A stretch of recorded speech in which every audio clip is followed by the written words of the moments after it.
1938 is a watershed in the history of science fiction, perhaps the most important after 1926, when magazine science fiction first began with Gernsback's Amazing. John W. Campbell, Jr. became editor of Astounding Stories in 1937. Prior to 1938, those who wrote science fiction were primarily pulp writers in their orientation. This perhaps sounds uncomplimentary, but it isn't meant to be.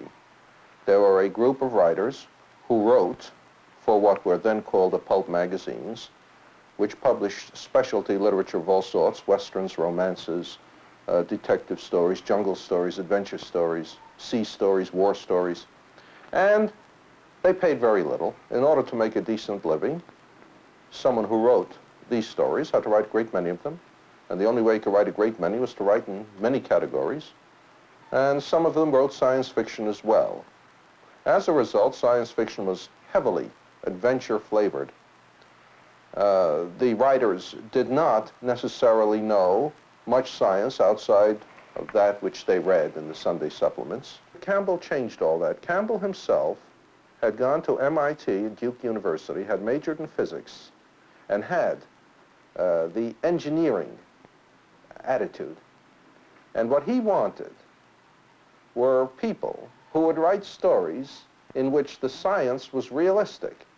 Not realistic in the sense that they couldn't go out into the blue yonder, not realistic in the sense that they couldn't extrapolate wildly, but realistic in the sense that people who worked with science resembled people who actually worked with science. That scientists acted the way scientists do, that engineers acted the way engineers do, and, in short, that the scientific culture be represented accurately. What Campbell had done was to create a science fictional world that was very largely a consensus. Not everybody wrote in the Campbell background.